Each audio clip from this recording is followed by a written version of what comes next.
A call to improve the UN's peacekeeping missions. They are overstretched, undermanned, and plagued by scandals. So what is the state of peace operations? Are they in trouble? This is Inside Story.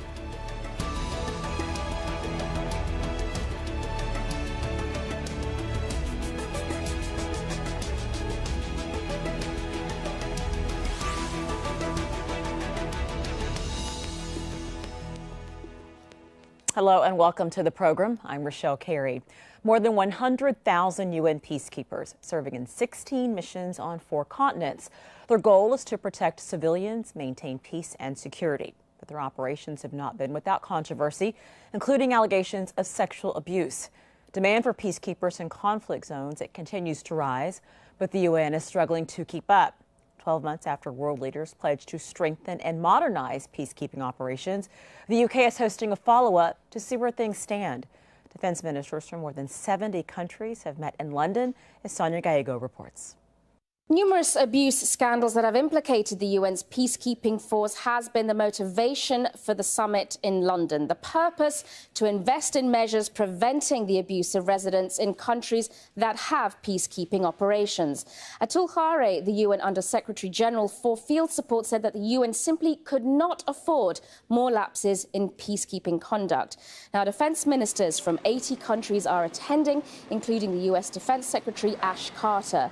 There are a broader number of countries that are willing to deploy peacekeepers. 25 additional ones have announced military and police contributions amounting to more than 12,000 uniformed personnel. One particular goal is about how those contributing countries can make sure that peacekeepers can deploy quickly, ideally within 30 to 90 days rather than a year after a conflict ends. At the start of the summit, the UK's Defence Minister, Michael Fallon, said that sexual exploitation by UN peacekeepers had to be eliminated and that the UN needs to improve planning for peacekeeping, get more troop contributions and improve their performance. Fallon also cited the shocking examples of poor performance by peacekeepers. He didn't give details but said he was referring to cases of sexual abuse and exploitation by some peacekeeping troops. The Uruguayan delegation has made a point about how they have held errant troops accountable for sexual crimes while they were deployed. And on the subject of bringing sexual abuse by peacekeepers to an end, Ash Carter said that the Pentagon was ready to help. The UN says the need for peacekeepers is greater than ever. It currently has 16 peacekeeping operations on 4 continents. More than 118,000 people are deployed. Now, their job is to provide security and support to countries making the transition from conflict to peace. The UN does not have its own military force, so it depends on member states, no matter how large or small, rich or poor. At least 121 countries currently contribute peacekeepers. Ethiopia provides the largest number, 8,000, followed by India and Pakistan, which each contribute more than 7,000. The United Kingdom comes in at 52 with 336 peacekeepers, while the United States ranks 73rd, contributing just 68 peacekeepers. But the U.S. is the leading financial contributor to peacekeeping operations, and the U.K. is 6th. Let's bring in our guest now for this discussion. In London, Rosa Friedman, Professor of Law and Global Development at the University of Reading. In Addis Ababa via Skype, Mahari Maru, International Consultant on African Union Affairs, and also in London, Jack Christophidis, Director of Policy, Evaluation and Training at the United Nations Department of Peacekeeping Operations. Welcome to all of you. Appreciate your time very much on this discussion. So more than 70 nations showed up for this summit. Mahari, what is that indicative of, that there seems to be a lot of participation and the fact that there was even a need for this summit? I think there is a lot of demand now for peacekeeping and peace support operation in general all over the world for various reasons, but the conflicts now has become highly localized, intrastate, and needing more resource in terms of human, financial, and political leadership. And I think there is an increasing commitment and recognition on the need to strengthen the capability of the United Nations and other regional organizations to respond to these conflicts before they emerge and fester into a global crisis, regional and international crisis. And so there is a self-serving interest because current conflicts are not, they are, even if they are highly localized, but their implication is very global. And you see an increasing interest. Earlier in your introduction, you mentioned, for example, Ethiopia contributes the largest one as we speak currently, but that number excludes actually Ethiopia's contribution under the African Union mission in Somalia, AMISOM. If you add that one, the number will immediately increase. So there are many African countries also who are contributing to a regional peacekeeping support and peacekeeping and support, peace support operations. So it shows the increasing interest, even if the determination in terms of committing one's resource and peacekeepers is still questionable, but there is an increasing interest because of the threat in local areas are no more limited to the local community or local areas. They are global in their reach. Jack, are you encouraged by the fact that so many countries participated in this summit? We are, very much so.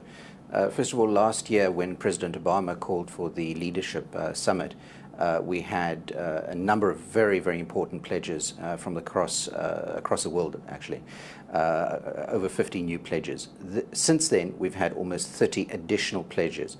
So as the previous speaker was saying, it's not just that demand is there, but for the first time in a long time, we've also got more interest in supplying us with more troops and, frankly, better troops with better capabilities that are needed for modern peacekeeping.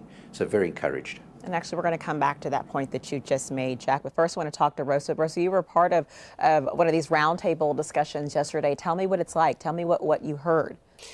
Well, obviously, it's a Chatham House roundtable, so I can't tell you exactly what I heard or exactly who said things. But it is very promising to see so many people engaged, not just with the summit itself, but with the events going on in the margins, with the bilateral and multilateral meetings with civil society, with academics, with experts, not just seeing peacekeeping as something that's in-house for the UN, but recognising it's something that affects people across the world and that engages a whole range of actors outside of the peacekeeping missions themselves. Are you able to tell me what some of the priorities were that were mentioned there? I think there are a number of key priorities. Some of those have already been picked up on, the need for more troops and better troops, but also the priorities around accountability and around engagement with local populations, around protection of civilians and when use of force should be used. Those are key priorities that have been talked about for many years and increasingly talked about over the last couple of years, but it's really important that they're being talked about in a targeted summit that's away from New York and UN headquarters. Okay, you brought up a lot of great points. Jack, what is being done to fill these roles, the role of the peacekeeping troops? You need more troops. What is being done to get these numbers up? And also why the increased need? Well, the increased need, unfortunately, is because in a number of places, the majority of them in Africa, we clearly have some challenges that require a third party. And the Security Council, the United Nations Security Council, has felt the need to deploy not just a number of missions, but a number of large missions with very robust mandates, covering everything from elections to extending state authority, rule of law, and, as Rosa said, protecting civilians. That's our core business. What's different now is, I think, an appreciation by more countries than ever before that this is a global enterprise. We can't just rely on troops from the south. They've done a terrific job up to now, but it's been very difficult. Many African contributors to UN peacekeeping have not had the expeditionary capacity that we need, which allows them to deploy quickly when there's a crisis. So now we are standing up a rapid deployment force. We'll hopefully have it next year. But the countries that are going to be making that up are all countries that are committed to deploying their troops within 2 months. And that's something we have not had for a very long time. And I think it'll make a tremendous difference on the ground. Mahar, do you agree with that? Yes, well, I think with some caveat. The first one is, as we have seen in many of these missions, especially in Darfur and under the hybrid mission of the African Union and United Nations, we know the main constraints, if you wish, binding constraints for African Union missions were two, basically. First, the financial capability that is required for deployment of forces, and also the second one in terms of political leadership, even if you have also limitations on airlifting, on sea lift, and other kind of logistical capabilities that are required for immediate deployment, but funding and lack of political determination, not only will, but determination, the capability to put your time, energy, in terms of putting the forces on the ground. So I wouldn't say it's because the expeditionary capability that countries have in Africa is not something that is not sufficient. It's it has to do more with the political determination to turn normative frameworks to implement them practically on the ground, and also the lack of resource, because most of the peacekeeping troops and peacekeeping missions require huge resource, and that is a big limitation on the African continent. So the expeditionary capability is not as important as it was decades ago. Increasingly, I think London conference will look at that, and I'm very hopeful, and the recent reports by UN has already looked at that, is the competence, the core competence of peace support operation has changed, because the dynamics, as the earlier speakers have already identified, the dynamics has changed. States' legitimacy has been fragmented, diminished because of their nature. State nature now in most of these conflict areas are basically contested in terms of their legitimacy and needing external forces to intervene, where states has been very strong on wrong functions, strong on regime protection, palace protection, and so on, not protecting human rights and human security. Okay, Mahari, if I can stop you for just a moment, we're going to pick up on some of what you're saying, but I also wanted to bring Rosa into this. So, Rosa, this need to build up troops quickly because there's a deficit, because they need more troops, or do you have any concerns about who the troops are and what the screening process is? Well, I think the concerns on the screening process is something that really needs to be addressed system-wide. But there are also concerns around not just the screening of troops, who they are and what their motivations are, whether or not they have criminal records, things like this that are legal processes that we might expect within individual countries. But there's also the problem about pre-deployment training. Do we know that these troops understand basic human rights law, basic international humanitarian law? Do they understand the human rights laws around sexual violence, around what constitutes a child, that within international law and under the UN umbrella, any woman or any boy under the age of 18 constitutes a child, and therefore they're not allowed to engage in sexual activity with those children. There is a real worry that the need to deploy troops will override the need to ensure that those troops do not cause any further harm on the ground, either on purpose or through lack of understanding, lack of knowledge, lack of training before they arrive. Rosa, you brought up a lot of good points, and I want Jack to respond to that. But first, I kind of want to touch on some of the things that you referenced. Over the years, UN peacekeepers have lost credibility in some of the countries where they're stationed. In the Democratic Republic of Congo and Central African Republic, troops have been accused of sexually abusing and exploiting people they are supposed to protect. In Haiti, UN soldiers were accused of causing a cholera outbreak 6 years ago. Thousands of people died from that. And in July of this year, peacekeepers in South Sudan were accused of doing nothing while government soldiers raped women near a UN compound in the capital, Juba. So, Jack, that's just a few of the controversies that have happened over the last 20 years. And Rosa brought up some valid points. I want you to respond to that. Why is this happening? Well, I hope you're also going to reflect the fact that peacekeeping, which is an endeavor which has been going on for many, many decades, has brought about a tremendous amount of good as well. Oh, we will. We will. Many. And so, yes, there have been these cases that you've mentioned, and of course, each one of them is regrettable, both on an individual basis for the victims, but also in terms of the damage that it's done to the reputation of the United Nations. For a number of years now, but especially more recently, we have been taking additional measures together with the countries that provide us with these troops, because at the end of the day, these are not our troops. They always belong to the countries that send them. And we've tried to come up with better ways to prevent that from happening, and if it does happen, to make sure that the troops are held accountable. And indeed also to make sure that the political leadership of those peacekeeping operations is held accountable. So let me ask you that. Let me ask you that. Is there ever a situation where it's difficult to hold people accountable because these countries stand up for these people that are doing this and threaten to pull their other troops? Does that happen? It has happened. What we're trying to do now is make sure that every country that sends troops to us understands exactly what is expected of them. Where we can help, we try to help. Rosa mentioned quite rightly the training, the pre-deployment training that goes on. We expect armies to bring their soldiers up to a certain level of proficiency.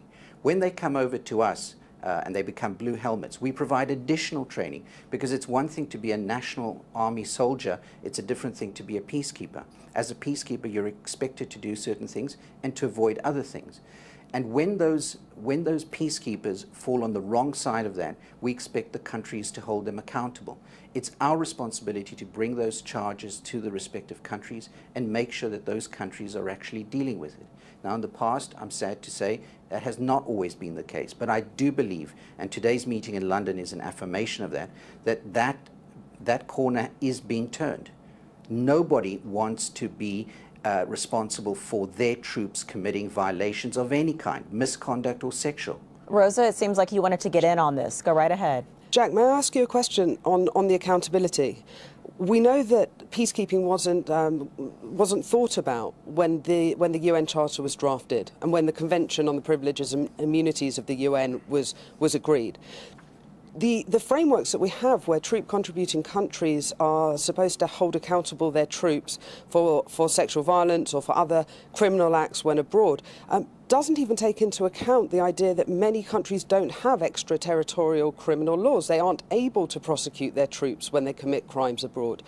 Is it not time for us to have a new mechanism, to have an independent mechanism, not OIOS, not something attached to the UN, but an independent mechanism that will hold accountable individuals, whether they are troops or civilians, who commit these kind of grave crimes when they are abroad under the UN umbrella? So the question of whether it's this mechanism or that is an important one, no doubt. But I think the more important thing, if you allow me to say, is that there is a proper mechanism, and it may well be different in one country from another, that does hold people accountable. Now, again, I'm not trying to wish away the past, that there were some countries that didn't, either because they failed to have the right legal regime in place or they lacked the political will. Now, if there is to be one international mechanism for this, it would be a decision for the member states, the troop contributing countries. I personally do not see that happening in the short term. I think it's something that could be a longer term or medium term aspiration. But I think in the meantime, we've got to work with what we've got. And again, accountability at the end of the day is something that happens after the event. Our greater focus has got to be on preventing violations from occurring in the very first place. And can I just say, they overwhelmingly are prevented. It is a tiny minority of peacekeepers that are causing the reputational damage that we've spent so much time talking about today. The overwhelming majority of peacekeepers are going about their job in a professional way, carrying out important responsibilities relating to peace and security. That's why the membership of the United Nations year after year invests billions of dollars in peacekeeping, and why even now today, after the greatest financial crisis, peacekeeping is the single most expensive thing that the UN does throughout the world. The value of peacekeeping is well recognized, but we've got some black spots that we need to tackle. No doubt about it. Let's talk more about what the role of these peacekeepers are. In addition to maintaining peace and security, these UN peacekeepers also help the political process in host countries and assist with the disarmament of fighters. The UN also helps reintegrate former fighters into communities and support host countries organizing peaceful elections. They are also tasked with promoting human rights and restoring the rule of law. Mahari, that is quite a list. What are some of the places you think that UN peacekeepers have succeeded with these responsibilities? I think their task is not less than state building or rebuilding of a nation, actually. In many aspects, almost all the components that you have mentioned or you have in peace support operations, you will include almost all aspects of state building. And that is a huge task to give to an organization like United Nations or other regional organizations that strive to build states in many parts of the troubled regions in the world. Now, if you wish, you have many, the first question you could raise is counterfactual questions. Imagine South Sudan without peace support operation. And I always call the counterfactual questions so that people could have a perspective rather than looking at only the contributions in positive perspective only. So you would think of Somalia without AMISOM. What region we will have without AMISOM for the past almost a decade, if you wish. So the same goes to the other peace support operation countries where there is peace support operation. Now, the question is, how much were they effective in terms of effectiveness of performance and addressing the core missions? How much legitimate were they in terms of providing the necessary background for intervention and so on and so on? The accountability issue has to be looked upon from the basics. You know, these are troops coming from the region, from Africa or elsewhere. Then they will have all elements of the armed forces that the countries are sending, you know, the troop countries, troop contributing countries. So the elements that we see in terms of violation or performance in general will be reflected in these peace support operations. The issue of accountability, in my opinion, there is a need for accountability, but the best accountability is local accountability, regional accountability. Okay. The principle of subsidiarity to put Mahari, let me get in for a moment, and let me get in for just a moment, Mahari, and bring Rosa into this discussion. Rosa, is it a fair critique to say that sometimes UN troops have been used or may currently be being used in certain situations where the international community wants to appear to be doing something but doesn't want to do too much? What kind of situations are you thinking about? Perhaps you don't think that's a fair critique then. Listen, I think that, and I'd echo Jack's point, UN peacekeepers and hybrid peacekeeping missions in some countries do the most phenomenal work. They've stopped genocides. They stopped a genocide recently in Central African Republic. We want and we need peacekeeping operations to continue. When I think about Haiti, I wonder why there are troops on the ground and tanks in the street in a country that is supposed to have a stabilization mission and a country where there's supposed to be help and enabling state building rather than peace building. There are big questions to ask as to why some peacekeeping missions have evolved in the ways that they have.